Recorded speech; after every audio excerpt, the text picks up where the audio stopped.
Isang Chinese Coast Guard vessel ang namataan sa kanlurang bahagi ng Calatagan, Batangas. Ang naturang vessel ay isa umano sa mga barkong gumamit ng water cannon sa nakarang rotational resupply mission sa Bajo de Masinloc. Si Floas Perez magbabalita. Lumapit kamakailan sa Pilipinas ang China Coast Guard vessel na CCG-5303 ayon sa ulat ng Sea Light, isang grupo na nagmamanman ng mga aktibidad sa South China Sea. Isang barko ng China Coast Guard na ang muling namataan na lumalapit sa teritoryo ng Pilipinas. Ang barkong ito na may pangalan na CCG-5303 ay naglayag malapit sa isang isla na matatagpuan sa 40 kilometro sa kanluran ng Calatagan, Batangas nitong linggo.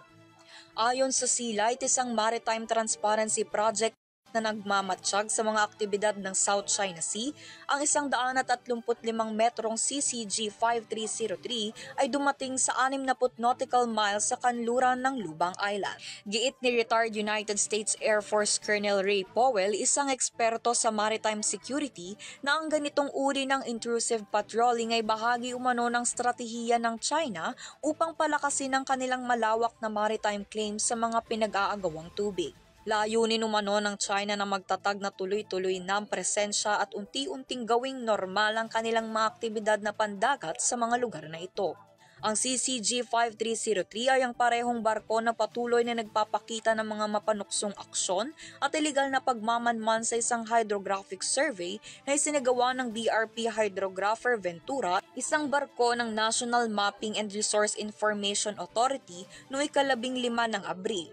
Ang BRP Hydrographer Ventura ay nagsagawa ng isang hydrographic survey 110.46 nautical miles sa hilagang kanluran ng Bolinao, Pangasinan, malapit sa Bajo de Masinloc o Scarborough Shoal, at ineskorta ng barko ng Philippine Coast Guard na BRP Gabriela Sila.